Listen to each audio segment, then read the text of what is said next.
Jaha, nyt tullaan vähän eri suunnasta mettästä, tultiin samalle linnulle tuulen alta mukavasti. Missähän mörkö vetää tuolla.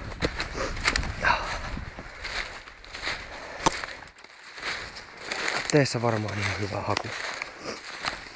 Hyvä poikaa. Hai vaan. Missä lintu? Otettiin vähän riskillä kokonaan ilman piuhaa, mutta saa nähdä meneekö vasani suihin vai tuleeko hyvää koulutusta.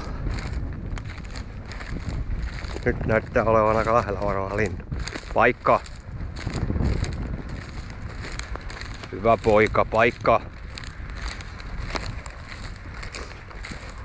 Hännänpapatis on meillä sitten näköjään tommonen silloin kun ollaan täydessä seisonnassa. Sieltä haettiin fasaanipellolta.